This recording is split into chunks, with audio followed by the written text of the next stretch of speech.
morning, good evening, good afternoon guys, and welcome back to my channel. I hope that you're having a beautiful day and that you're staying safe and that you guys are well, especially at the moment with all of the outbreaks with coronavirus. I really hope that you're all safe. So today I thought that it was appropriate. I put a poll on my Instagram and you guys voted that you would like to see an updated video about coming off my antidepressants. The last video is linked in the cards. This blanket is not fitting this sofa right and it's kind of annoying me. And you guys voted that you wanted to see an updated video, which I am super grateful for. I'm always happy to do mental health related videos. The one thing I want to say is that as of me filming this, it is Mental Health Awareness Day and it's not my favourite day, I'm not gonna lie, just because of the amount of people who just hop on the bandwagon. And for me personally, I just think that Mental Health Awareness Day shouldn't be a specific day and then it's done.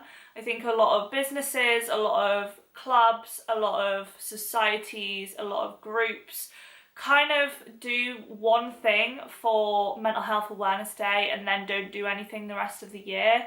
And I just think that our actions should reflect whether or not we're promoting mental health and talking openly and asking each other if we're okay, especially amidst a crisis just like this.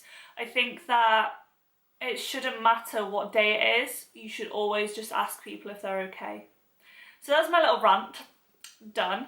I thought that it would be interesting to share what withdrawal symptoms I had coming off antidepressants, and I'm going to break it down bit by bit. So each time I reduce, I'm going to talk about the symptoms that I had, because they're surprisingly different, which I never thought would happen. So yeah, for anybody who doesn't know, I have a faith channel, and on that channel I actually posted a video about the fact that I've come off my antidepressants entirely, which I never thought would happen. And yeah, I don't want to spoil. Sorry guys, my camera ran out of memory. I can't remember what I was saying. This is so annoying. So yeah, I came off my medication and I don't want to spoil too much because a lot of it is in that video as to why I came off it, but I'm so happy. So without further ado, let's get started. And I'm going to put the timestamps on the screen now for when I'm talking about 200 to 150, 150 to 100, 100 to 50, and then 50 to off. And for anybody who's interested, I was on Sertraline. So each time I reduced, I did have different withdrawal symptoms. I don't know if that's normal. I don't know if that's just the way my body reacted to it at each different time.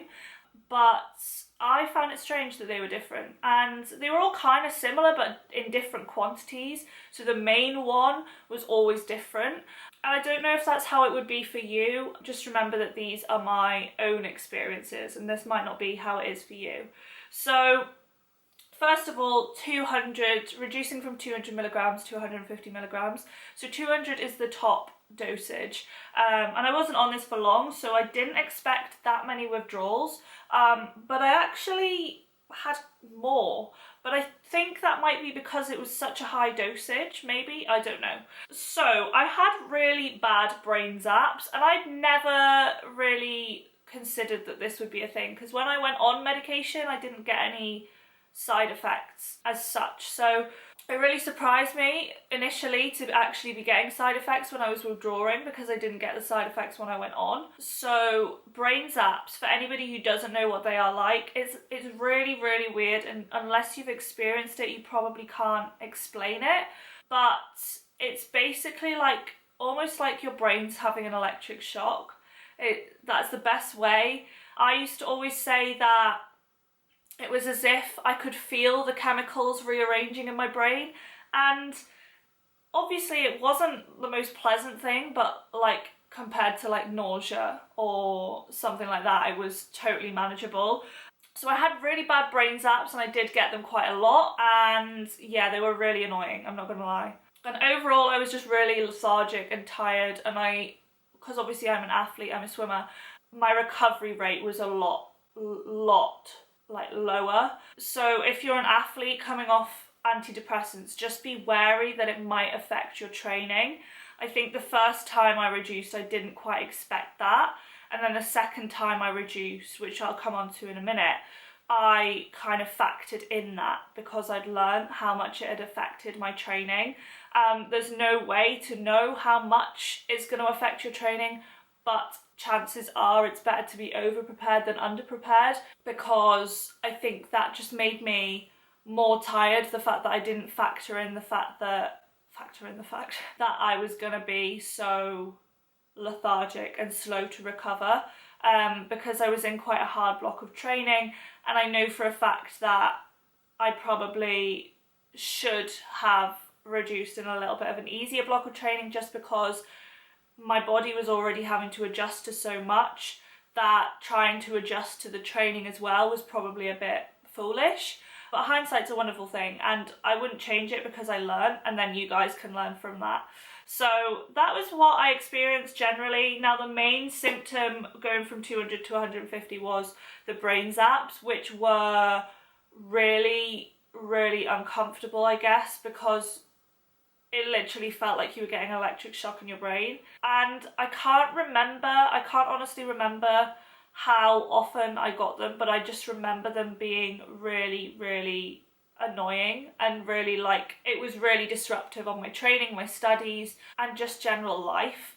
A lot of the time I would just have to sit in a dark room, because it's not like a migraine, but it's the closest thing I can compare it to is a migraine, but it's more electrical, I guess. But I feel like you can feel the chemicals in your brain changing, which is really, really weird. I never expected that. I didn't even think that was a thing. But anyway, moving on.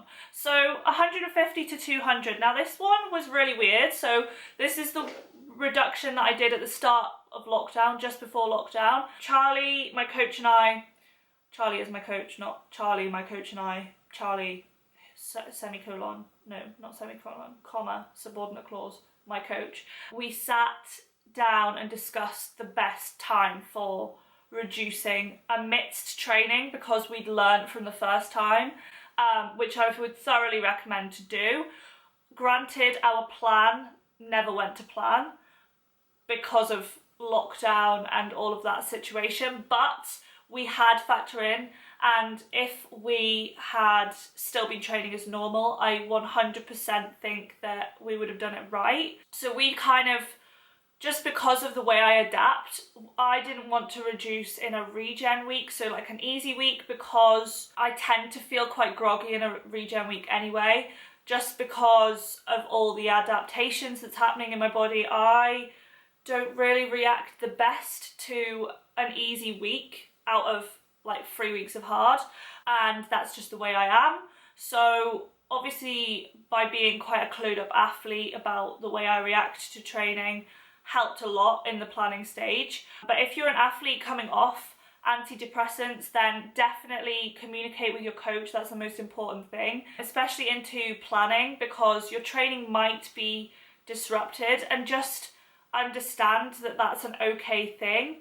I think in the long run, it's more important that you prioritize your mental health rather than your training, and don't think that by coming off your medication, then because your training is going to be disrupted or might be disrupted, that you shouldn't do it, because I would never say that. I think that in the grand scheme of things, it's more important to do what's best for you, and irrespective of how that affects your training. So yeah, Charlie and I sat down and worked out that the best time in terms of my main meet, which would be Mallorca, we kind of sat down and worked out that it would be easiest to do it in one of the early hard weeks, because it wouldn't be the hardest week. So it would give me a week to get into it, like with the withdrawals, and then I would have a hard week, because that tends to make me feel a little bit more focused. So withdrawals for this kind of section were a lot different.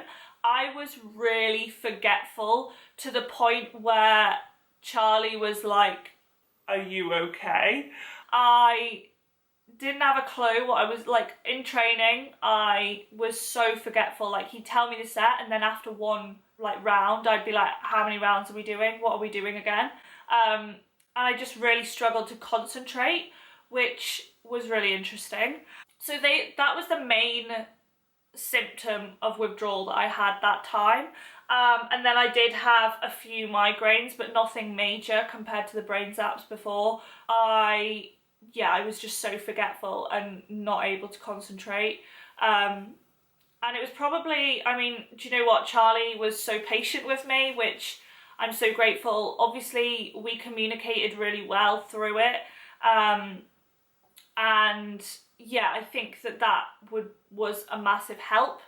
So my biggest recommendation if you're an athlete is just to communicate well with your coach and make sure that your coach is aware that it might affect your training, because Charlie was very much aware that it might affect my training. He didn't obviously know the withdrawal symptoms because he's not been through it, but he was aware that like I could experience withdrawals, and we just communicated quite well through that. So moving on to the 100 to 50 milligrams. Now, bearing in mind this was during lockdown, so it was a totally different experience than the first two times. The first two times I'd been full on hard training, whereas during lockdown I was still training, but it wasn't as hard and like structured. So I think that's why I maybe had different symptoms this time of withdrawal, but these were totally different this time. Nowhere near similar to the last time. So the main issues that I had was digestive issues and dizziness, and I think that was really, really weird for me. I've never really had digestive issues as such, and I never expected that. That was one which I just didn't expect because it's in your brain, and I thought, why would that affect your digestion? But it did. I am quite an irregular, not irregular, I'm a regular person, if you know what I mean. And my digestion system was just totally out of whack. It didn't have a clue what was going on, which was a really strange side effect that I never expected. And in terms of dizziness, that could have been something to do with the fact that I had different training, so maybe that impacted the way that I withdrawal differently. But I found that if I stood up too quickly, I was really dizzy. At this point, I was going home at weekends to help my mum and dad out in the hotel because they were short-staffed. And I remember one day I had to like stop and go and sit down and just sit because I was really, really dizzy. And yeah, that was a really weird kind of situation because I'm not really one to get dizzy unless my blood sugar is really, really low. But I was eating like normal, so it wasn't, I don't think it was that, but yeah, I was really, really dizzy. And I also had a slow recovery rate, but that might have been associated to the severe change in what I was doing. So obviously I wasn't in the pool all the time, so it was different workouts that I was doing, so it might just have been that it was something that my body wasn't used to. I also slept a lot. Like, we're talking about 12 hours a night. I was super sleepy and drowsy, and even when I had like 12, 13 hours, I still felt like it wasn't enough. And that just carried on for about 2 weeks, and then it just leveled out as normal. But I am normally quite a big sleeper. I normally have about 9 hours sleep a night, but I was slowly finding that 9 hours sleep wasn't enough. And I was just kind of very conscious of listening to my body and letting it do its thing. So if it needed the extra sleep, I was just happy to give it that. We were in lockdown, so it didn't matter too much, which I think was probably a bit of a blessing. But yeah, I slept a lot, and to the point where my mum was like, are you okay? Because when I was going down to Gretna, she was like, you're sleeping so much. And obviously she probably never realised the withdrawal effects that it could have been, because it's just not something you think of immediately. Like, immediately when she said that to me, I never thought, oh yeah, it's withdrawal. I thought, oh yeah, I am actually sleeping a lot. But like, the withdrawal effects that I had were absolutely crazy.